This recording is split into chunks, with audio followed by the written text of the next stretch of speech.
आज आप यहाँ पधारे, आपने एक ऐसे सब्जेक्ट के लिए टाइम निकाला जिसको जनरली इग्नोर करते हैं और उसके बहुत सारे इम्पैक्ट फिर नेक्स्ट जनरेशन्स पे भी आते हैं। ब्लिस एंड कर्स दोनों जनरेशनल हैं, तो इस नेक्स्ट जनरेशन को जो गिफ्ट देने वाले हैं, जो आप इस पे मंथन करके जो अमृत निकालने वाले हैं और वो बांटेंगे, वो वास्तव में काम करेगा। इसलिए मैं पेरेंटिंग को कुछ दूसरे पर्सपेक्टिव से देखता हूँ। We have a lot of tools and techniques, लेकिन पहले हमें पता होना चाहिए कि लाइफ का पर्पस क्या है। और जब अडल्ट्स को वो चीज़ क्लियर होगी तो हम वही सारी लर्निंग्स को पास ऑन करेंगे नेक्स्ट जनरेशन में। बहुत लंबा समय हो गया, तो मैं आप सबसे रिक्वेस्ट करूंगा कि एक बार आप अपनी जगह पे खड़े हो जाएं। Close your eyes, will do meditation.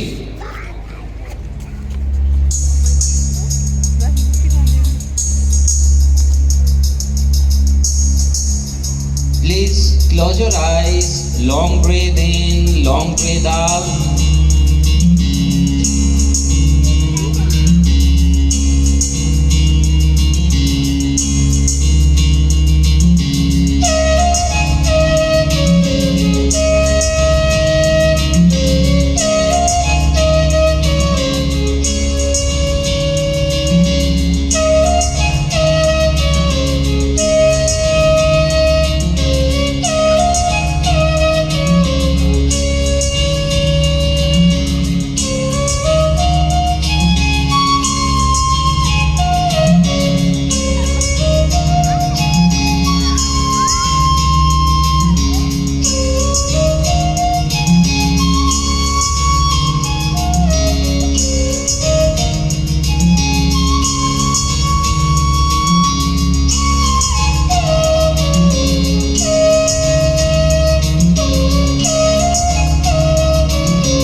Open your eyes to the beautiful world around and say thank you. Thanks for the beautiful evening. Do you have the clicker? No? Next slide. So when we talk about parenting, we should understand what life is all about and how it works. It says the external world is created upon interior empire. तो journey जो है वो अंदर से शुरू होती है और फिर बाहर प्रोजेक्ट होती है। अंदर क्या है वो हमें समझने की जरूरत है, और वो कॉन्शियस लिविंग है। पिछले 20 साल से जब ग्लोबलाइजेशन हुआ है और सारी चीज़ें कॉमर्शियल एक्टिविटीज इतनी फास्ट पेस पे बढ़ी हैं, तो हमारी लाइफ स्टाइल पे बहुत सारे इम्पैक्ट आए। तो मैं एक चीज़ मैं ये ऑब्जर्व कर रहा हूँ कि अगर हम लाइफ के 4 एस्पेक्ट्स की बात करें तो एक है पर्सनल, एक प्रोफेशनल, एक सोशल एंड एक स्पिरिचुअल। 24 घंटे का पूरा दिन है जिसमें हमने 8 घंटे नींद ली, 4 घंटे हमने अपने नित्य क्रम के लिए यूज किए। अब 8 घंटे हमने नौकरी कर ली या हमने अपना व्यापार कर लिया, तो जो बचा हुआ समय है उसको हम उन 4 पे थोड़ा थोड़ा तो डिवाइड करें। Next slide. Ramniwas, be careful what I am talking, you should take care of that thing. Personal, professional, social and spiritual, इन चीज़ों पे मैं ज़्यादा बात नहीं करूँगा, लेकिन मैं I want to leave you with the thought कि हमें इन चीज़ों को सोचना है। अगर अब हम पूरे दिन को देखते हैं, हमने 8 घंटे काम कर लिया, चलो हमने थोड़ा सा स्ट्रेच किया, 10 घंटे काम कर लिया, लेकिन क्या हम घर पे आके भी अपने प्रोफेशनल एस्पेक्ट को भूल रहे हैं, या हम उससे डिटैच होके हमारी पर्सनल लाइफ को संभाल पा रहे हैं? हमने क्या सोशल लाइफ जो है उसके अराउंड भी कुछ डिजाइनिंग की है क्या? और स्पिरिचुअल लाइफ के बारे में भी हमने कुछ सोचा है क्या?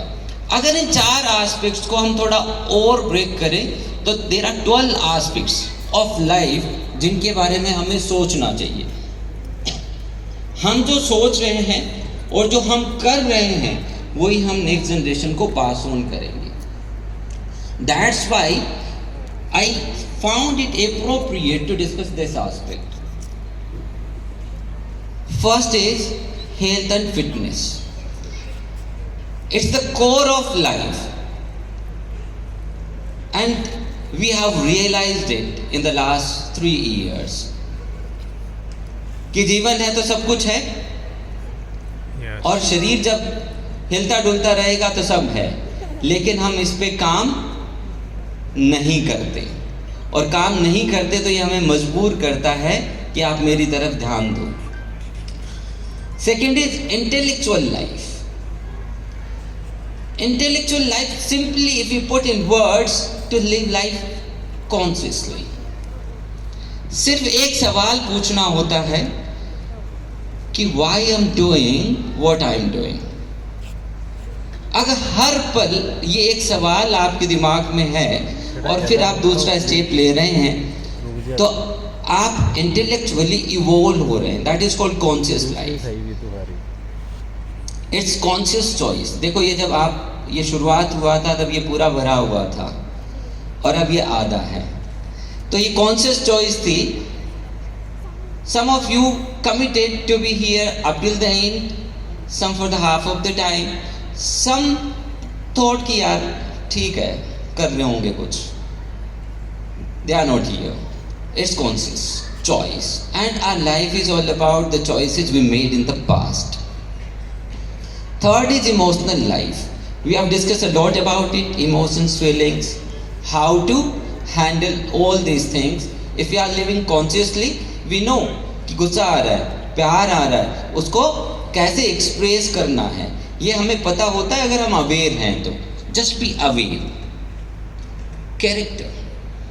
It's the foundation. और वो कोर वैल्यू जो है ना वो हमें आइडेंटिफाई करनी है अपने लिए भी। And the first step is self-discipline. तो सेल्फ डिसिप्लिन से कैरेक्टर बिल्डिंग की शुरुआत होती है। और अगर हम सेल्फ डिसिप्लिन नहीं है, ये मैं बहुत बार ये कहता हूं कि if you are not fit and healthy and you are giving the message to the next generation, आप बच्चों को बोलो कि नहीं हम सुबह दौड़ना चाहिए, सुबह जल्दी उठना चाहिए, रात को टाइम पे सोना चाहिए। I have been doing for the last so many years.